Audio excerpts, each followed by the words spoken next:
Episode 51। पीर साहब ने मुझे अपने ही जाल में गिरफ्तार कर लिया था। अपने बारे में सच को जाहिर ना होने देना मेरे लिए जिंदगी और मौत का मसला था। मैं उसको एक के बाद दूसरे झूठ के पर्दे में छुपा रहा था, लेकिन सच वो कभी ना मरने वाला खुदरा पौधा था कि मैं उस पर मिट्टी डालता था, पत्थर बिछाता था और सीमेंट की तह बिछाता था, मगर ये फिर सर निकाल लेता था। अगर तुम्हें सोचने के लिए वक्त चाहिए तो मुझे भी कोई जल्दी नहीं, पीर साहब ने एक अय्यार मुस्कुराहट के साथ कहा। मैंने गहरी सांस ली। पीर साहब, आप सच जान चुके हैं, लेकिन तुम पर एतबार की बात करने से पहले हम ये सच तुम्हारी जुबान से भी सुनना चाहते हैं। कौन थी नौरीन? उसके एक ही सवाल को बार बार दोहराने से मेरे दिल में एक उम्मीद पैदा हुई। शायद अभी वो सारा सच नहीं जानता था, वो सिर्फ मेरे झूठ से वाकिफ था। किसी हारे हुए जुआरी की तरह मैंने झूठ का एक आखिरी जाली नोट चलाने का फैसला किया।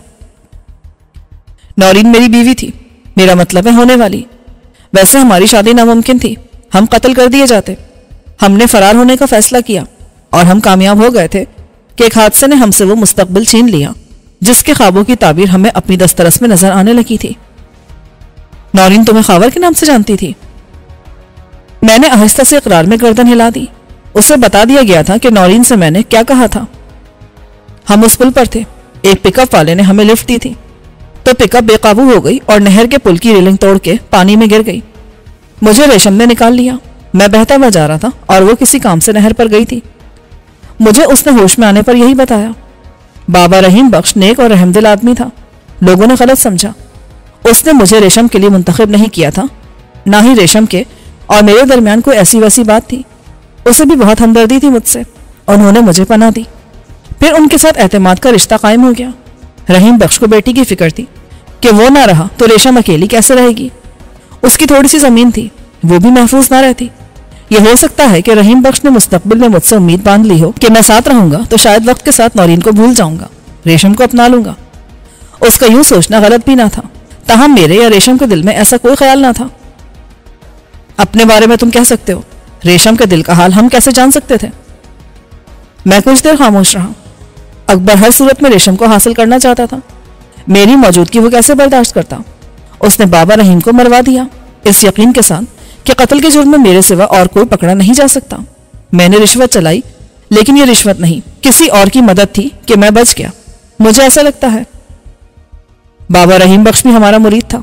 हमारी कदमबोसी के लिए हाजिर होता था और कहता था कि पीर साई दुआ करे जब तक रेशम अपने घर की ना हो जाए मैं उसके साथ रहूं। खुदा ने उसकी ये मुश्किल आसान की। मैं पीर साहब के चेहरे को देखता रहा। उसने मेरे बारे में बताया था? पीर साहब ने इकरार में सर हिलाया। उसने कहा था, पीर साईं ये नौजवान अच्छा है, भरोसे के काबिल है। और हमने कहा, रहीम बख्श अल्लाह पर भरोसा कर, तेरी मुश्किल आसान हो जाएगी। आखिरी बार वार तो बहुत मुतमईन था। उसने पूछा कि पीर साहब रेशम को सजनबी के हवाले कर दूं? तो हमने कहा कोई हर्ज नहीं, मगर एक बार उसे हमसे मिलवा दे। वो जरूर मिलवाता, पर उसे मोहलत ना मिली। हमें उस गरीब आदमी की परेशानी का एहसास था। हमने उस थानेदार को पैगाम भेज दिया कि मुल्जिम तुम नहीं, हमारा इशारा ही काफी था। उसने तुम्हें रेशम के लिए छोड़ दिया था। वो तो तुम्हारे हक में सफाई का गवाह बन गया था। रिश्वत की बात सबको मालूम है, लेकिन पुलिस के सामने कौन आता? उसका वाली वारिस तो कोई था नहीं, और रेशम खुद तुम्हारी बेगुनाही की सबसे बड़ी गवाह थी। सब लोग चुप हो गए। अकबर भी कुछ न कर सका उस वक्त तो, मगर फिर तुम उसकी रकाबत का निशाना बन गए और बच भी गए। मैं ये सब दम बखुद सुनता रहा। आपने इसलिए भी मुझे बचाया कि आपकी बेटी ने कहा था? हाँ, हमने असगर से कहा था कि तुम्हारी बेटी तुम्हारे घर में है तो तुम्हारी भी बेटी है, बहू नहीं। और उसमें लाख बुराइयां सही, एक वफादारी भी है। उसने कहा, अकबर खुद मुख्तार और मर्द है, लेकिन तुम्हारी बेटी महफूज है। अकबर दूसरी तीसरी चौथी करे, मगर वो उस घर की बहू नहीं होगी। हमारी एक और मजबूरी थी, हमारी दूसरी बेटी को भी उसी घर में जाना था। ये मजबूरी ना होती तो अनवर को बचाने वाला कौन होता? हमने ये नहीं होने दिया, अनवर को जिंदा रखा। तोबा तोबा, जिंदगी और मौत तो उस मालिक के कुल के हाथ में है। अगर तुम और रेशम उस रात निकल जाते तो मसला खुद ब खुद हल हो जाता। हम दोनों भाइयों में सुलह सफाई से इंसाफ कराते, अनवर को हमारी जागीर मिल जाती। अकबर बाप का वारिस होता तो अनवर हमारा, मगर खुद अकबर की बेवकूफ़ी ने सारा खेल बिगाड़ दिया। उस रात तुम फरार हो जाते रेशम के साथ तो सब ठीक हो जाता। अब मामला बहुत उलझ गए हैं। अगर अनवर ने रेशम को पसंद कर लिया है और वो हमारी बेटी से शादी नहीं करना चाहता तो तुम भी क्या कर सकते हो? मैं हैरानी से उस ड्रामे का वो हकीकी पस मंजर सुनता रहा जिसका मुझे इल्म न था। अब मेरे सामने न पीर अजहर अली था और ना कोई जागीरदार, ना मुरादा वाली के चौधरी का बड़ा भाई और ना अकबर का ससुर। मेरे सामने सिर्फ एक बेटी का बाप था। 2 बेटियों का मुस्तकबिल उसकी पहली तरजीह थी और उस मामले में वो किसी मजदूर या सनतकार या क्लर्क से किसी तरह मुख्तलिफ ना था, जो अपनी बेटियों की पैदाइश के वक्त से उनके मुस्तकबिल की खुशियों से भरे खुशहाल अज़दवाजी मुस्तकबिल के ख्वाब देखने लगता है और वक्त के साथ साथ उनकी ताबीर को हकीकत बनाने के लिए ख्वाहिश से कोशिश तक और दुआ तक वो सब करता है जो उसके इम्कान में हो। तुम किस सोच में पड़ गए? मैं चौंका। वो दरअसल मैं ये जानना चाहता हूं कि क्या रेशम के साथ मेरे फरार को खुद बड़े चौधरी ने प्लान किया था? पीर साहब मुस्कुराए। जाहिर है ये मसले का आसान हल था। अकबर खुद रेशम को कबूल नहीं था। अकबर की ख्वाहिश को लगाम डालना ना बाप के इख्तियार में था और ना बीवी के। तुम कौन थे, कहां से आए थे और क्यों, ये सब उसने नहीं सोचा। अगर तुम रेशम के साथ गायब हो जाते तो सारा झगड़ा खत्म। पीर साहब, यह 100% आपका खानदानी और घरेलू मामला है। मुझे इसमें दखल अंदाजी का कोई हक नहीं, लेकिन बात खुदा आपने छेड़ी है तो मुझे भी इजाजत है कि मशवरा दूं। हाँ बोलो, क्या हम दोनों के सिवा है कौन? शाहीना की शादी अनवर से तय हुई थी और अकबर की रोजीना से। हाँ, यही सोचा था हमने और गलत भी ना था। बड़े के लिए बड़ी, छोटे के लिए छोटी। हालांकि ये जरूरी भी नहीं था। जब रिश्ते आपस के हों तो वो सब कुछ नहीं देखा जाता जो बाहर शादी करते वक्त अब देखा जाता है। शक्ल सूरत, तालीम, उम्र। फिर अनवर ने इनकार कर दिया। आपने उसकी वापसी का इंतजार भी नहीं किया। इंतजार कब तक करते और किस उम्मीद पर? असगर ने खुद कहा कि कब तक बिठा के रखेगा शाहीना को। वो बड़ी थी, मैंने उसे रुखसत कर दिया। उम्र की मुनासबत से वो अनवर से 3 साल कम थी, अकबर से 2 साल ज्यादा। मगर इसकी अहमियत नहीं। रोजीना उम्र में अनवर से 8 साल कम है, इससे कोई फर्क नहीं पड़ता। अब अनवर आ गया है वापस तो। मैंने उनकी बात काटी। गुस्ताखी माफ।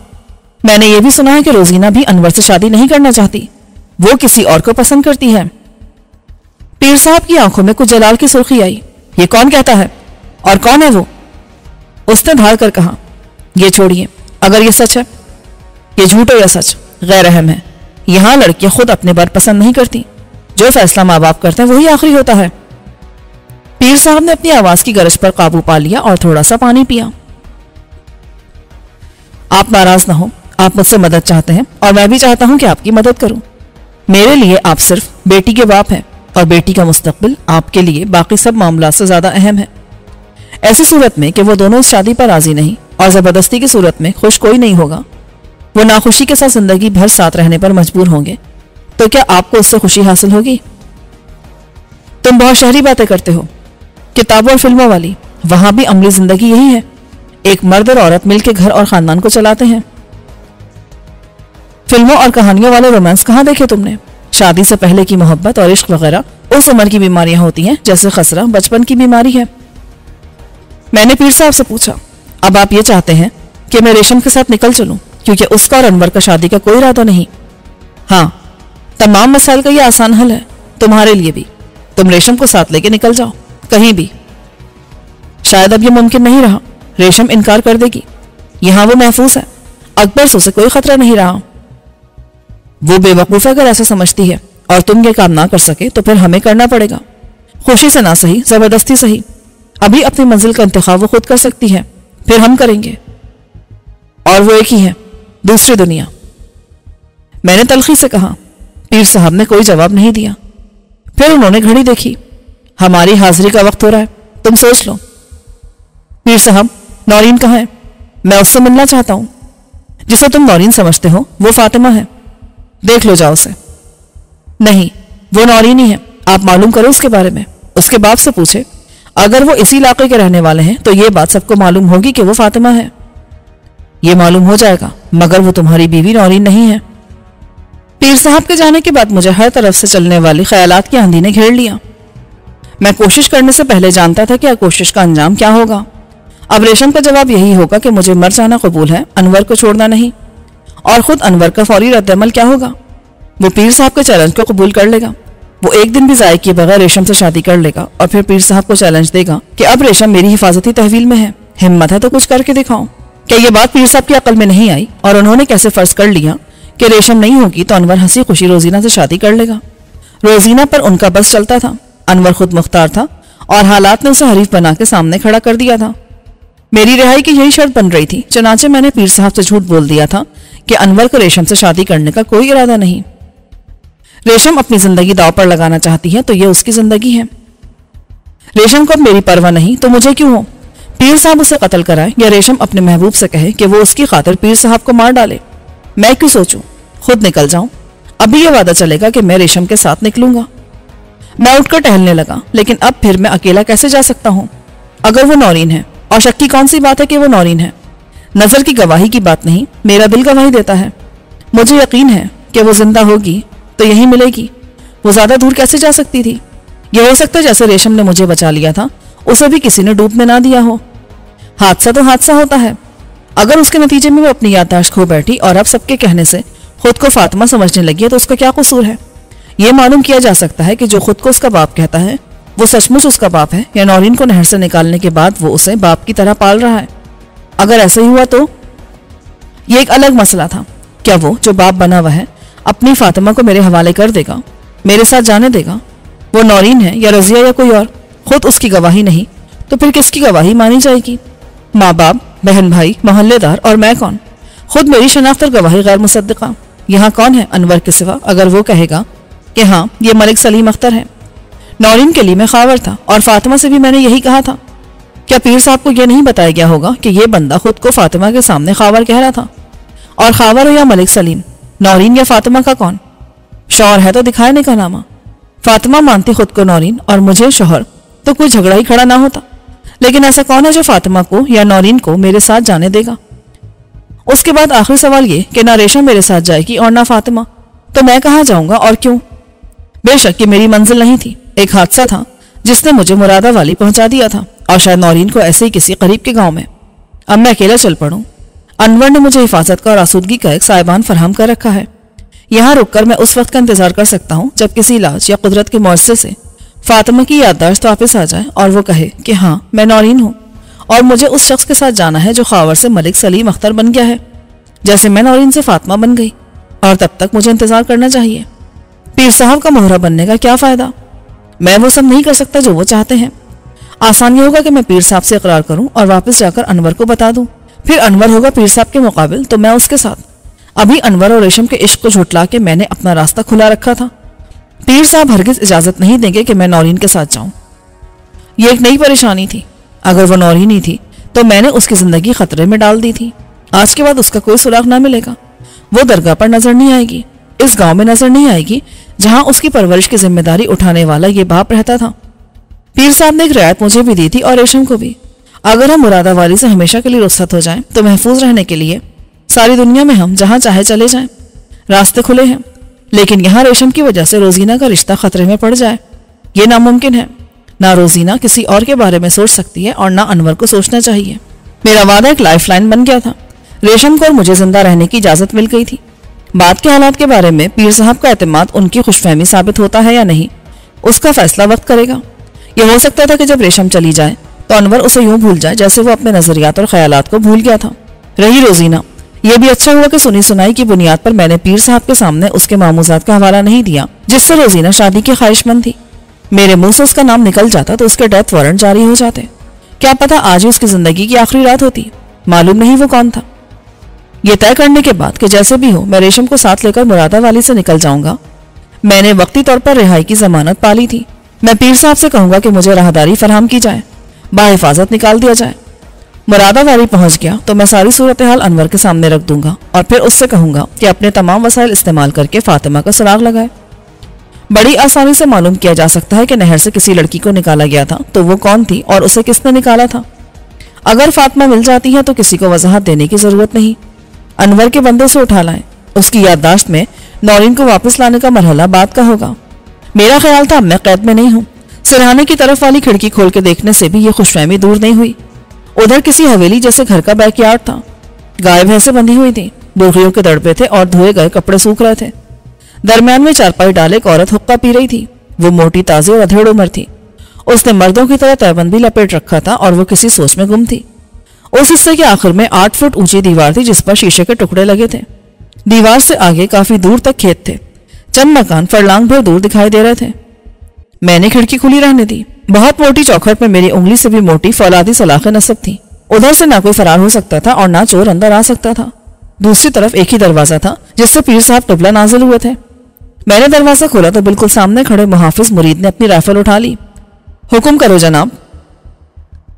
ये एक बरामदा था जिसकी छत ज्यादा ऊंची नहीं थी। ये पीर साईं का डेरा है? उसने इकरार में सर हिला दिया। ये आस्ताने के पीछे है ना? उसका सर खुद ब खुद हिल गया, मगर उसने कहा, तुम्हें नहीं मालूम तो मुझे भी नहीं मालूम। अच्छा, खुश रहो जब तक जिंदा हो। ये कहकर मैंने दरवाजा बंद कर दिया। एक पूरा दिन मैंने सोते जागते और कमरे में टहलते, खिड़की से झांकते और किसी जुआरी की तरह अंदाज से कायम करते गुजार दिया। मेरी जीत वाले पत्ते दो थे, एक रेशम और दूसरी फातिमा। अगर मैं रेशम के साथ निकल जाने के हद पर कायम रहता हूं और नौरीन का नाम नहीं लेता तो बंद रास्ते खुल जाएंगे। यकीनन पीर साहब मेरी रिहाई के अहकाम सादर करने से पहले एक बार फिर मुलाकात करके मेरी यकीन दहानी हासिल करेंगे। मैं सिद्क़ से हलफ उठाकर उन्हें यकीन दिला सकता हूं कि आज रात ही रेशम के साथ मुरादाबादी छोड़ दूंगा। बस मुझे किसी तरह लाहौर पहुंचा दिया जाए या उस सड़क या रेलवे स्टेशन तक जहां से मुझे बस और ट्रेन मिल सकती हो। फिर मैं लाहौर की तरफ नहीं, कराची की तरफ जाऊंगा और दोबारा कोई मुरादाबादी में मेरा नाम तक नहीं सुनेगा। यहां से निकल के मैं आज ही रात अनवर के साथ फातिमा को तलाश करूंगा। गिरदोनवा के किसी गांव में उसका सुराग मिल जाएगा। सुबह तक हम उसे मुरादाबादी पहुंचा देंगे और फिर जो होगी देखी जाएगी। अनवर को रेशम से शादी करनी है तो 100 दफा करे। वो मेरी हिफाजत की जिम्मेदारी लेता है तो ठीक, वरना मैं नौरीन के साथ चला जाऊंगा कहीं भी, जहां पहले जा रहा था। मेरे लिए उसी कमरे में चाय और खाना फराहम किया गया। मैंने खिड़की से जो गुफ्तगू सुनी उसमें एक आवाज खुद पीर साहब की थी, दूसरी किसी नौकरानी की जो रोजीना बीवी के सामने किसी गलती की माफी मांग रही थी और जवाब में रोजीना बीवी की बरहमी बर्दाश्त कर रही थी। रोजीना की आवाज बिल्कुल अपनी बहन शाहीना जैसी थी। उनकी माँ कौन थी ये जिक्र कभी किसी की जुबान पर नहीं आया था, या मैं भूल रहा था। शायद खुद शाहीना ने जिक्र किया था कि माँ मर गई थी और बाप ने हमें पाला। बिला आखिर रात हो गई और खाना फिर आ गया। मुझे रिहाई की जल्दी थी। सिर्फ नॉर्मल नजर आने के लिए मैंने खाना खा लिया और इंतजार करता रहा कि पीर साहब दोबारा आए तो उनकी मर्जी के मुताबिक खलफ उठा के वादा करूं कि जैसा वो चाहते हैं वैसा ही होगा। लेकिन रात गुजरती गई और मेरी मायूसी बढ़ती गई। शायद आज ही ये सब ना हो।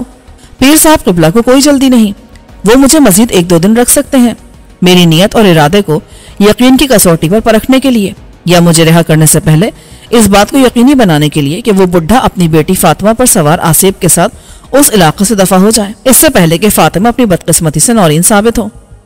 मेरा ख्याल है कि मुझे मायूसी में बिस्तर पर लेटे लेटे झपकी आ गई थी। अचानक एक फायर और फिर एक पुरकर्ब हाय की आवाज ने मुझे चौंक कर बैठने पर मजबूर कर दिया। मैंने घड़ी की तरफ देखा तो आधी रात का वक्त था। बेख्तियार मेरे कदम दरवाजे की तरफ बढ़े। अभी मैं कुंडी खोल ही रहा था कि दूसरे फायर की बासकर सुनाई दी। उसके बाद इधर उधर से फायर होने लगे। हर धमाका मुख्तलिफ था, जिससे अंदाजा होता था कि फायरिंग में मुख्तलिफ किस्म के आतशी हथियार इस्तेमाल हो रहे हैं और मुख्तलिफ सिमतों से। दरवाजा खोलते मैंने बाहर खड़े मुरीद मुहाफिज को देखा जो तवील राहदारी में दम तोड़ रहा था। उसके सर पर गोली लगी थी और वो चंद सांसों का मेहमान था। मेरे कमरे के सामने की तवील गैलरी में एक तरफ मेरा कमरा और सपाट दीवार थी, दूसरी तरफ 4 फुट से ऊंची हिफाजती दीवार थी। फायरिंग कहीं नीचे हो रही थी और मालूम नहीं किसके दरमियान और क्यों हो रही थी। मुहाफिज को किसी ने निशाना नहीं बनाया था। उसका सर दीवार से ऊपर था और दस्ते कज़ा ने भूली भटकी किसी गोली को उसकी तरफ मोड़ दिया था। मैंने झुक के सूरत हाल का अंदाजा किया। मुतहारिफ फरीक हवेली के अंदर और बाहर थे। उनकी तादाद ज्यादा नहीं थी। फायरिंग वक्फे वक्फे से होती थी। फौरी तौर पर मैंने इस सूरत हाल को अपने हक में इस्तेमाल करने का सोचा और इस नतीजे पर पहुंचा कि जान को दाव पे लगा के फरार होने का जुआ खेलने में रिस्क तो है, मगर उससे ज्यादा रिस्क शायद कुछ ना करने में था। मुझे एहसास था कि वक्त कम है। उस फायरिंग के तबादले को रात भर जारी नहीं रहना था। गालिबन ये डाकू थे जिनसे मुहाफिज निमट रहे थे। मैं दौड़कर गैलरी के आखिर तक गया और कोने पर से झांक कर देखा। उधर दरवाजे की एक कतार थी। हर दरवाजे पर कोई मुसल्ला मुरीद मौजूद था। वो सब दीवार के ऊपर से सर निकाल के अंधेरे में कुछ देखते थे और फायर करते थे। उधर से निकलना मुहाल था। मैं वहीं से वापस हुआ। ऊपर से कुछ नजर नहीं आता था, लेकिन मुझे अंदाजा था कि जंप लगाने की सूरत में बुलंदी का फासला 12 फुट और 4 फुट की हिफाजती दीवार के साथ 16 फुट हो जाता था। इतनी बुलंदी से चिकने फर्श पर गिरने का नतीजा 1-2 टांगों, पसलियों या दीगर हड्डियों के टूटने की सूरत में निकल सकता था। यह भी हो सकता था कि मैं किसी दरख्त में फंस जाऊं या नीचे कच्ची जमीन हो। वक्त कम था और मुझे अंदर की कोई आवाज चांस लेने पर मजबूर कर रही थी।